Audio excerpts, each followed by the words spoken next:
So there's this thing about advanced alien civilizations that nobody talks about in the movies. They're absolutely terrible at doing their homework. Case in point, the Galactic Council of Supremely Important Beings who definitely know better than you, which is totally their real name by the way, decided that humanity needed testing because apparently when you've conquered 17 star systems and invented faster-than-light travel, the logical next step is to mess with the weird hairless apes from the third, rock-orbiting an unremarkable yellow star.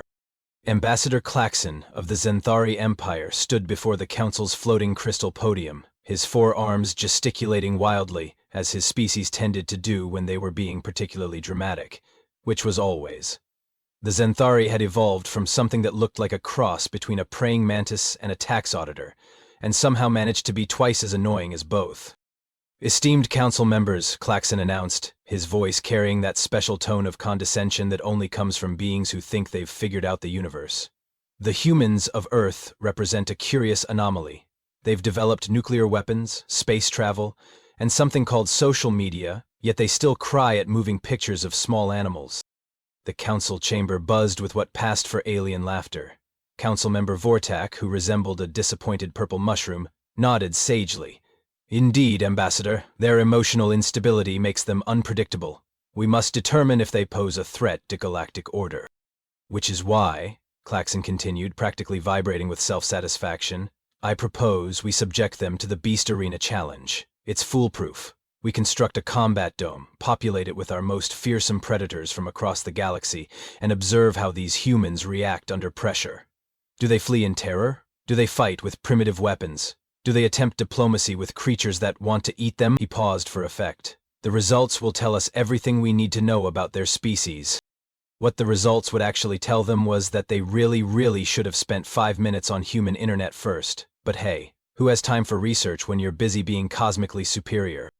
The council voted unanimously to approve Klaxon's plan, because nothing could possibly go wrong with testing a species they'd never bothered to actually study. After all, they were the Galactic Council. They'd been doing this sort of thing for millennia. How hard could it be to figure out one little planet full of bipedal mammals? Famous last words, as it turned out. 3 weeks later, the good people of Riverside Park in downtown Portland woke up to find a massive alien structure had appeared overnight in their favorite jogging spot. And by massive, I mean the thing was roughly the size of a football stadium, made entirely of some kind of shimmering purple metal that definitely wasn't in any human periodic table, and humming with the sort of ominous energy that usually meant either alien technology or someone left the microwave running. The Portland City officials, being Portland City officials, responded with their usual blend of mild confusion and aggressive politeness. Mayor Janet Kowalski stood at a safe distance with her coffee, squinting at the structure like it was a particularly challenging crossword puzzle. So, she said to Police Chief Martinez, who was equally baffled but trying to look professional, do we have permits for this? Before Chief Martinez could answer, the air above the arena shimmered, and Ambassador Klaxon materialized in what he clearly thought was an intimidating display of advanced technology. Unfortunately for Klaxon, his dramatic entrance was somewhat undermined by the fact that he'd materialized upside down and spent the first 30 seconds of his big moment flailing around like a startled spider. Once he'd managed to right himself, Klaxon cleared his throat and activated what was presumably a universal translator, though it made him sound like he was speaking through a drive-through speaker from 1987. Greetings, primitive humans, Klaxon announced, spreading all 4 arms wide. I am Ambassador Klaxon of the Zenthari Empire, representative of the Galactic Council. We have constructed this beast arena as a test of your species' worthiness. Mayor Kowalski took a sip of her coffee. That's nice, dear. Do you have the proper permits? Klaxon blinked his compound eyes in confusion. This wasn't going according to the script. Permits. We are testing your species for galactic inclusion. The rules are simple. Your warriors enter the arena, face our collection of the galaxy's most dangerous predators, and prove your worth through combat. Right, said Chief Martinez, pulling out his notepad. And what's the insurance situation looking like here? Because if someone gets hurt, there's going to be paperwork. The ambassador's antennae twitched with frustration. These humans were supposed to be cowering in fear, or at least showing some basic curiosity about the cosmic significance of the moment. Instead, they were treating his magnificent arena like a zoning violation. That's when 8-year-old Tommy Rodriguez decided to make his grand entrance into galactic history. Tommy had been on his way to school, taking his usual shortcut through Riverside Park, when he noticed the crowd of adults standing around looking confused. Being 8, Tommy possessed that special combination of fearlessness and curiosity that most adults had trained themselves out of by the time they learned what a mortgage was. He was carrying his rescue cat, Mr. Whiskers, in a bright blue carrier decorated with cartoon rockets. Mr. Whiskers was a battle-scarred orange tabby who'd been found behind a Vietnamese restaurant, and he had the sort of world-weary expression that suggested he'd seen some things in his day, and wasn't particularly impressed by any of them. Tommy ducked under the yellow caution tape that the police had hastily strung up around the arena, because obviously if you're 8 years old, caution tape is more of a suggestion than an actual barrier. "Hey, cool spaceship," Tommy announced, walking straight toward the towering alien structure with the kind of confidence that only comes from not yet understanding that some things are supposed to be scary. The assembled crowd of police officers, city officials, and news crews collectively held their breath. Several people started forward to grab the kid, but Ambassador Claxon raised one of his 4 hands to stop them. "Wait," Claxon said, his translator crackling with what might have been excitement. "Perhaps this small human will serve as our test subject. Child," he called out, his voice booming across the park, "are you prepared to face the terrors of the Beast Arena?" Tommy looked up at the giant purple alien with the sort of polite attention adults usually reserved for telemarketers. "Are there animals in there? Because Mr. Whiskers likes meeting new animals, don't you, buddy?" From inside the carrier came a sound that was either a purr or the feline equivalent of a heavy sigh. Claxon's compound eyes practically glowed with anticipation. Finally, a human who seemed interested in the test. True, it was a very small human, carrying what appeared to be a domesticated predator in a colorful container, but the Galactic Council had never specified that test subjects needed to be adults. "Indeed, young human, the arena contains the most fearsome beasts from across the galaxy, creatures that have terrorized entire star systems. Are you prepared to prove your species' worth against such dangers?" Tommy tilted his head, considering this. "Will they try to eat Mr. Whiskers?" "Well, yes, most likely they would devour your small companion without hesitation." "Okay, but would they be mean about it? Because Mr. Whiskers doesn't like mean animals. He got in a fight with Mrs. Peterson's poodle last week and won, but he was really sad about it afterward, because he's actually a pacifist." Ambassador Claxon stared at the child, his antennae twitching in confusion. In all his years of conducting species evaluations, no one had ever asked whether galactic predators would be emotionally considerate while eating their pets. "The creatures are programmed for maximum aggression," Claxon managed. "Oh," Tommy said, looking disappointed. "Well, that's not very nice. Maybe we should teach them better manners first." The ambassador felt the first stirrings of what humans might recognize as existential dread. But Claxon had come too far to back down now. The Galactic Council was watching, his reputation was on the line, and surely even human children had some basic survival instincts. He gestured grandly toward the arena entrance, which dilated open with a sound like the universe clearing its throat. "Very well, young human. Enter the Beast Arena and face your destiny." Tommy shrugged and walked inside, Mr. Whiskers' carrier bumping gently against his leg, the massive doors sealed behind them with an ominous clang that would have terrified most sentient beings. Tommy looked around with the same expression he usually reserved for new playgrounds. The arena interior was designed for maximum psychological impact, towering walls of black stone, dim red lighting that pulsed like a dying heart, and the sort of ambient sound effects that suggested something very large and very hungry was lurking just out of sight. It was, by all accounts, absolutely terrifying. Tommy set down Mr. Whiskers' carrier and unlatched it. "Okay, buddy, we're here. Want to come out and explore?" Mr. Whiskers emerged with the slow dignity of a cat who had already decided this whole situation was beneath his notice. He sat down, began washing his paw, and surveyed his new surroundings with the kind of bored expression that suggested he'd seen worse during his alley cat days. That's when Claxon activated the first wave of beasts. The razor maw stalker materialized in a flash of purple energy. It stood 12 feet tall, possessed 6 legs ending in crystalline claws that could slice through battleship armor, and had evolved on a planet where everything was both poisonous and on fire. Its jaw unhinged to reveal 3 rows of teeth, each one capable of biting through solid titanium. It let out a roar that had literally driven entire armies insane with fear. Mr. Whiskers looked up from his paw, blinked slowly at the creature, and went back to his grooming routine. Tommy walked over to the razor maw stalker and tilted his head up. "Wow, you're really tall. Are you okay? You seem upset about something." The creature's roar died in its throat. It looked down at this tiny human with confusion written across its multiple rows of predatory features. This wasn't how prey was supposed to behave. Prey was supposed to run screaming, or at least show basic self-preservation instincts. Outside the arena, Ambassador Klaxon watched through the viewing portals as his carefully selected monster crouched down to Tommy's eye level, clearly as baffled as a galactic predator could be. Perhaps the stalker is merely warming up, Klaxon muttered, and activated the second beast. The void serpent burst from the arena floor in a shower of purple sparks. It was essentially what would happen if you took a cobra, made it the size of a subway train, gave it armor plating that could deflect laser cannons, and taught it advanced physics. Its hood spread wide, revealing hypnotic patterns that had been known to mesmerize entire space fleets. Mr. Whiskers glanced over at the new arrival, yawned, and curled up for a nap. Tommy, meanwhile, had started petting the Razormaw stalker, who was making a sound somewhere between a purr and a confused whimper. "It's okay, big guy. I bet you're just hungry. Do you eat regular food, or do you need special monster food?"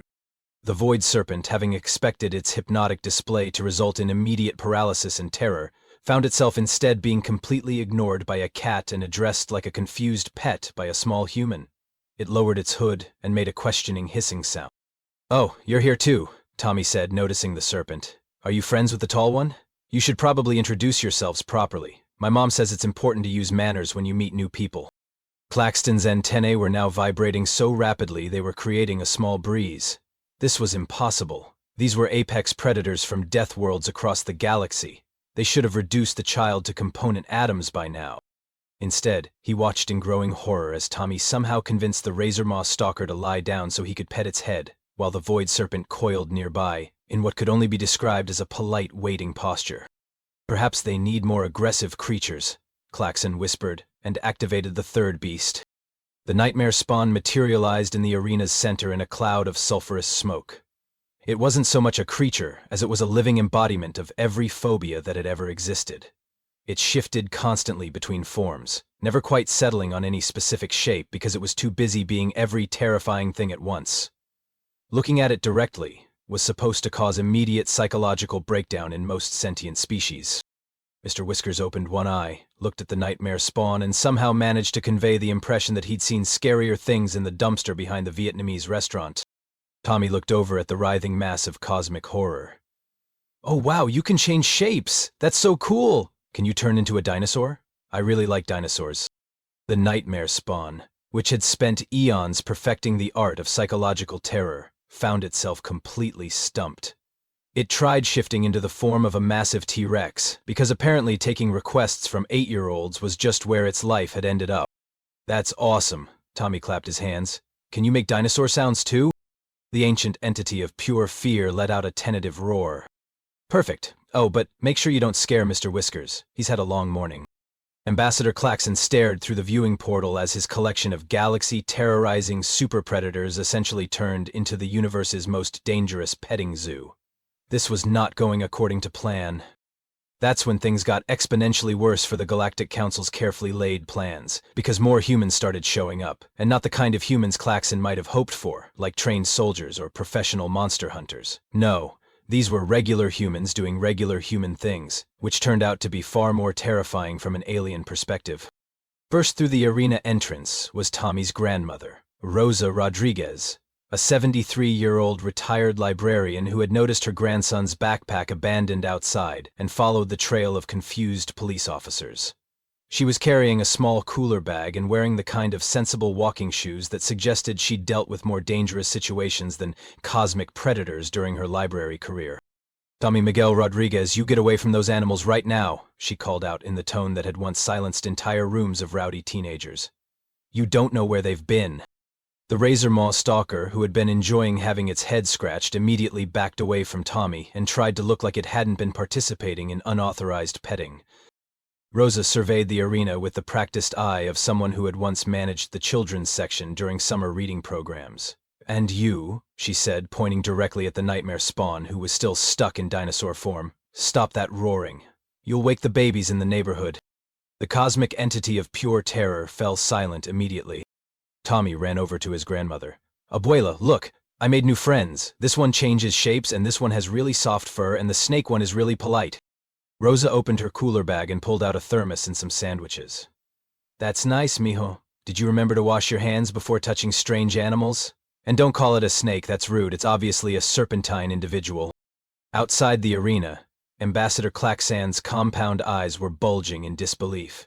The elderly human had not only shown zero fear of his carefully selected monsters, but she was now offering them what appeared to be food from her personal supplies. Would anyone like a sandwich? Rosa called out to the assembled creatures. I made extra, it's ham and cheese, but I think I have some tuna ones too if anyone doesn't eat meat. The void serpent, whose species hadn't eaten anything but live prey for millions of years, found itself genuinely curious about what a tuna sandwich might taste like. But Rosa wasn't the only new arrival. Park Ranger Mike Thompson had noticed the commotion and decided to investigate, because in his 20 years of managing urban wildlife, he'd learned that the biggest problems usually started with people not reading the warning signs. He took one look at the arena situation and pulled out his radio. Yeah, this is Thompson. I'm going to need to call in a few wildlife management protocols. We've got what appears to be several large exotic animals without proper enclosures, and there's an elderly woman feeding them sandwiches. He walked into the arena with the confident stride of someone who'd once relocated a family of angry bears using nothing but patience and proper safety procedures. Excuse me, ma'am, but do you have permits for these animals? Because that one there, he pointed at the Razormaw stalker, looks like it might be from a non-native ecosystem.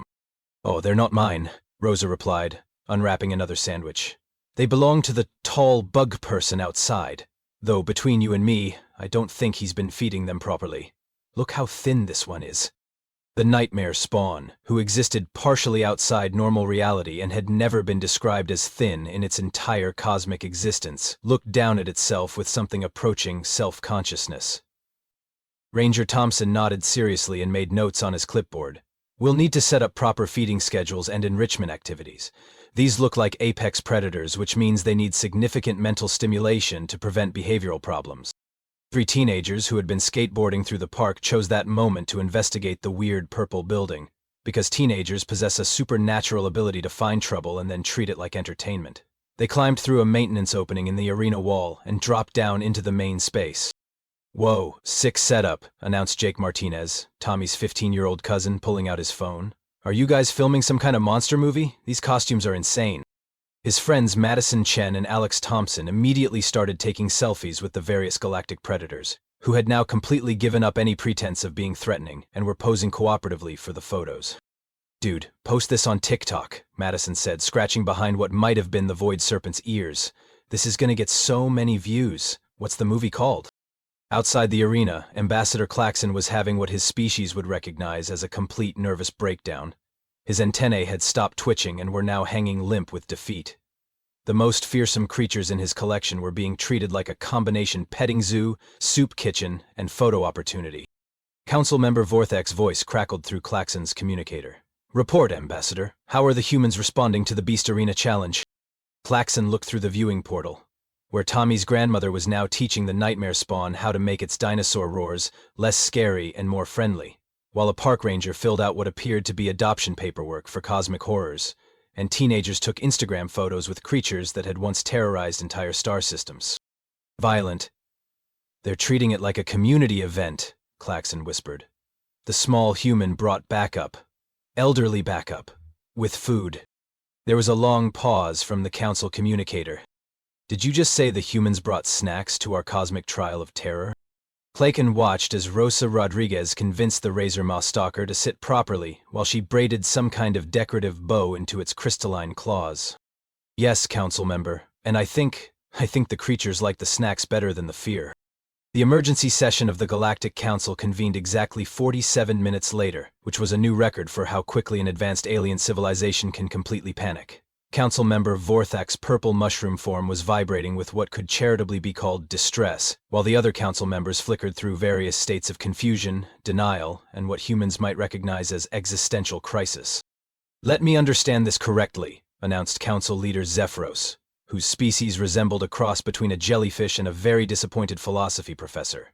Our most terrifying galactic predators have been domesticated by a human child, his grandmother, a park maintenance worker, and 3 juveniles with picture-taking devices. That's an accurate summary, yes, Klaxon replied through the communicator, his voice carrying the hollow tone of someone whose entire worldview had been fed a tuna sandwich and asked to sit nicely for photos.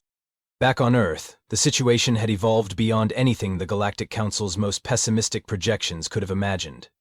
Word had spread through Portland's exceptionally efficient neighborhood gossip network, and Riverside Park now looked less like the site of a cosmic trial, and more like the world's most unusual block party. Mrs. Chen from the corner house had brought homemade cookies for the nice space animals, which the nightmare spawn was delicately accepting with one of its temporarily manifested appendages. The creature had settled on a form that looked like a friendly dragon crossed with a golden retriever, because apparently even cosmic entities of pure terror could be peer-pressured into being more approachable. The razor maw stalker had discovered that its crystalline claws made excellent tools for opening stubborn pickle jars, and had been conscripted by Rosa Rodriguez into helping with food preparation. The 12-foot killing machine was now wearing an apron that read, "Kiss the Cook," and seemed genuinely proud of its contribution to the community potluck. The void serpent had coiled itself into a comfortable seating area, where several elderly residents were playing cards on its armored back, occasionally complimenting its lovely scale patterns and asking if it needed more sunscreen. The ancient space predator was purring. Tommy, meanwhile, had been officially designated as Earth's first interspecies ambassador by Mayor Kowalski, who had decided that since the kid was clearly the most qualified person present for dealing with cosmic weirdness, she might as well make it official. Tommy had accepted the position with the same enthusiasm he brought to being asked to feed the class hamster. So basically, Tommy explained to the assembled crowd of humans and reformed galactic predators, the bug people wanted to see if we were scary, but they forgot to check if we wanted to be friends instead of scary, which is kinda silly because being friends is way more fun than being scary. Mr. Whiskers, who had spent the entire cosmic trial napping in his carrier, chose that moment to emerge and survey his new kingdom. He looked at the nightmare spawn, now in full golden retriever mode, and made a small chirping sound that clearly meant, "I suppose you'll do." The space dragon entity approached the cat with the kind of reverence usually reserved for ancient wisdom or really good catnip. Mr. Whiskers allowed himself to be sniffed, then headbutted the creature's snout with casual affection. The nightmare spawn made a sound somewhere between a purr and a supernova of joy. Through the viewing portal, Ambassador Klaxon watched a battle-scarred orange tabby cat officially adopt a cosmic horror as his newest minion, and realized that his species had fundamentally misunderstood something very basic about the universe. "Council members," he said quietly into his communicator, "I believe we need to completely revise our threat assessment protocols." "How so?" asked Vortak, though his tone suggested he already dreaded the answer. "Well, for starters, we should probably add a new category to our galactic threat classifications. I propose threat level adorable, for species that neutralize hostility through aggressive friendliness and snack distribution." There was a long pause from the council chamber. "And what threat level would you assign to humanity?" Council Leader Zephyros asked. Klaxon watched as Tommy's grandmother convinced the void serpent to help her reach some high branches to hang decorative lights, while teenagers taught cosmic predators how to take better selfies, and a park ranger filled out what appeared to be adoption paperwork for creatures that technically didn't exist in any known taxonomy. "Maximum," Klaxon replied. "Definitely maximum, but not for the reasons we thought." The Galactic Council quietly filed away their Beast Arena protocols in the Never Again section of their archives right next to "That Time We Accidentally Declared War on a Quasar" and "Why We Don't Let Intern Species Design Death Stars." They sent Earth a formal apology gift basket, which arrived 3 days later and contained what appeared to be crystallized starlight and a very confused space hamster. Tommy kept the space hamster, named it Cosmic Steve, and built it a habitat out of his old Lego sets. Mr. Whiskers approved of the new addition to their household, mostly because Cosmic Steve came with his own tiny spaceship and could fetch laser pointers from other dimensions. The Beast Arena was converted into Portland's first interspecies community center, where cosmic predators could receive proper socialization training, and humans could learn about galactic cultures without the whole trial-by-combat aspect. It became surprisingly popular, especially during weekend farmers markets. And Ambassador Klaxon?